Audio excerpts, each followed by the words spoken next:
gold's really going up. I said, well, no, the dollar's going down. You need more dollars to purchase. And when people say, the gold's really going down, I say, no, the dollar's worth more, and you need fewer dollars to purchase the quantity of gold.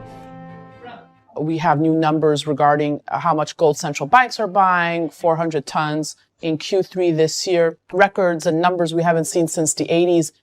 Yet we don't know some of those mystery buyers. Obviously, the theories are they are Russia and China. I'm curious to get your thoughts on central bank record buying of gold here and how Russia and China fit into this puzzle here. Now, China's non-transparent. Russia is much more transparent, although Russia is starting to be opaque a little bit because they're in a war. But you can see the inflection point is 2010. So from 1970 to 2010, it's a long stretch, 40 years, central banks were net sellers. It didn't mean everybody sold everything, but Switzerland's down 1,000 tons. U.S. was down 1,000 tons after losing, 8,000 tons, or sorry, 11,000 tons between 1950 and 1970. It was down, down, down. 2010 was the year that central banks became net buyers. Now, it doesn't mean every central bank was buying gold. It does mean that they were selling a lot less and others were buying more. And some of the buyers are Mexico, Kazakhstan, Philippines, Vietnam. We know China's a big buyer. We don't know exactly how much Russia was as a big buyer. That is continuing. Now the new players, Iran's non-transparent, but we know they're buying gold. Turkey is buying a lot of gold. Japan had a bunch of gold all along. They never told anybody about. Literally 1 month, their reserves went from 600 tons to 900 tons. Well, you know the market. You can't buy 300 tons in a month, not one country in one order. But they had it all along, but they decided to reveal it, put it on their balance sheet. So Americans don't seem to like gold. I'm not sure Canadians feel much differently or others around the world. But central banks sure do, and I think that tells you something. Inflation, yeah, prices go up, so we understand that, or maybe put differently, the value of your money goes down. You don't get as much for your money, same thing. But inflation, broadly speaking, has two causes. One is called cost push. This comes from the supply side. So there's a shortage of oil. And we got a financial and economic war going on between Russia and the United States. U.S. really started it, but U.S., EU, Canada, Australia, Japan versus Russia. That's obviously disrupting supply chain, cutting down energy supply, causing the price of oil to go up, et cetera. So that's coming from the supply side. The other source is demand, what's called demand pull inflation, which is more psychological. Consumers are thinking about choices and they say, I was thinking about buying a refrigerator. I was going to wait 6 months, but hey, the price is going up. I better go buy it now before the price goes up. In the 1970s, we had both. We started with cost push from the Arab oil embargo, but it flipped into demand pull in the late 70s and it just spun out of control and Paul Volcker had to crush it. Today, the inflation is coming from the supply side. Some of the things we talked about, higher fuel costs. I mean, everything has to be transported, so fuel is part of everything. It gets built into the price of everything. And there are other shortages and bottlenecks and costs that have to be taken up by manufacturers and distributors. The Fed can't drill for oil. The Fed can't plant wheat. The Fed can't make semiconductors, so they can't do anything about this. And the supply chains are breaking down. They were breaking down before the war in Ukraine, but Ukraine has made it worse. The Fed can't do anything about cost push. They can't do anything about the price of oil. But they're looking at the demand side, saying, hey, if this supply thing goes on long enough, eventually the psychology will change and we'll get demand pull and behavioral. And that is really hard to change. So what they're trying to do, they know they can't change the supply side, but they're trying to squash the demand side before it gets out of control. And this is the thing that the markets and investors are not ready for. Inflation is going to come down fast. There's even some danger of deflation and a major U.S. recession in 2023, and no one's ready for that. I mean, people talk about recession, but it's going to be worse than they think. And then they ramp up the printing press again, Jim. Yes, but it doesn't work. $9 trillion of QE didn't do any good. I mean, how does the Fed do QE? They buy bonds from banks and give the money to the banks. The banks give it back to the Fed as excess reserves. What does that do for the economy? Nothing. Zero rates, again, it doesn't work. They don't have the tools. They're preparing for what we're talking about, which is a world where the dollar as a reserve currency will not be deposed overnight. But as a payment currency, there's a difference between a reserve currency and a payment currency. Anything can be a payment currency. If I want to pay you with baseball cards and bottle caps and you're okay with that, then it's a currency.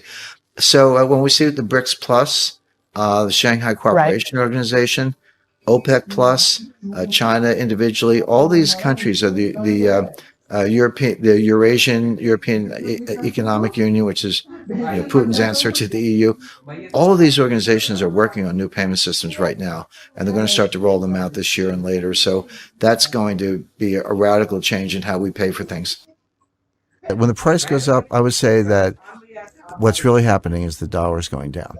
In other words, I think of gold by weight. I'm interested, do you have a ton? Do you have 50 kilos? Do you have 5 ounces? Whatever you have as an individual investor, as a bank, I think of it by weight. Because when someone says gold's really going up, I said, well, no, the dollar's going down. You need more dollars to purchase a fixed quantity of gold, which means the dollar is worth less. And when people say gold's really going down, I say, no, the dollar's worth more, and you need fewer dollars to purchase a quantity of gold. In other words, when people talk about price, the first thing they do is they're really talking about dollars. There's a euro price for gold, but the world market is based on dollars. You're privileging the dollar as the numeraire. The numeraire is your counting system. Is it yards, inches, feet, whatever. And if you put the dollar first and say gold is in dollars and it's going up or down, I think you have it backwards. I think you need to put gold first by weight. And then if it's worth more, the dollar's going down. If it's worth less, the dollar's going up. In 1914, when World War I started, all the major powers went off the gold standard. They said, we got to keep our gold. This is real money, and this is how we're going to win the war. And the Bank of England was faced, and the Exchequer was faced with the same choice. Keynes was an advisor to the Exchequer. He said, don't go off the gold standard. Stay on the gold standard. And the reason was that if you did that, you would preserve your reputation and preserve your credit. He said the war is not going to be won with money or gold. It's going to be won with credit. But if you stay on the gold standard, you'll have the credit. And that's exactly what happened. Jack Morgan, Pierpont's son, organized huge loans for England and France and nothing for Germany. And England won the war. So the point is, Keynes got that right. Now, flash forward, 1925, he's talking to Churchill, and Churchill wants to go back to the gold standard.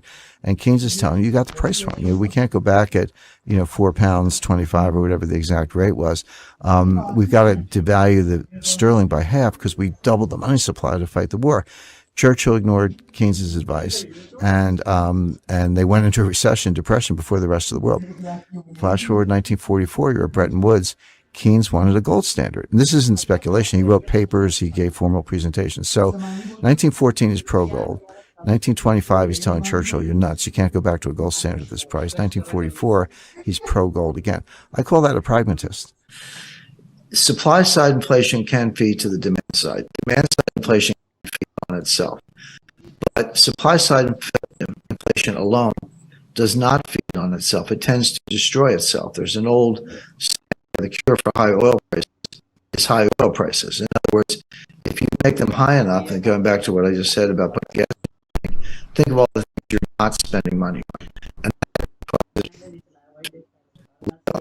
higher employment, lower velocity of money, you stay home, like you said, you don't go out basically. And that's what's happening now. So we're starting to see inflation come down. When it comes down a little bit from, 8.2% to 7.7%. People go, "Oh, it's still high." Well, it is still high, but that's a noticeable drop, and we've seen that a couple of months in a row. What's going to happen faster than markets and investors expect is that this inflation is going to come down so fast. It's going to be a strong form of disinflation. Now, disinflation is still inflation, but it's lower inflation.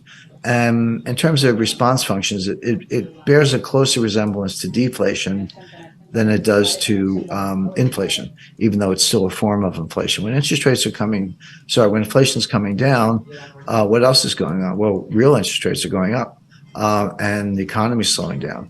And then it could even tip into deflation. That would be a shock to the system. In that world, cash is your best performing asset because the real value of cash actually goes up in deflation when everything else is crashing around you. So yeah, we're in inflation right now. It's painful, but it's starting to fade more quickly than people expect.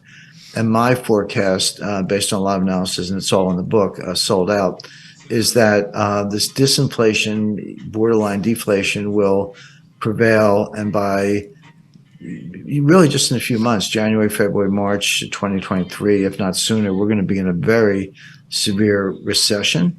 And people are going to be surprised at how quickly inflation comes down, and they won't be positioned for it in terms of their portfolios. I mean, for example, a 10-year Treasury note would be a very good performing asset in this world, because yield to maturity on 10-year Treasury notes been recently 4%, and now it's around 3.5%. That could come down to 2.5% in a heartbeat, even lower, and that would produce huge capital gains. So it's a big deal for investors and asset allocation and portfolio management, and a lot of people don't see the disinflation coming.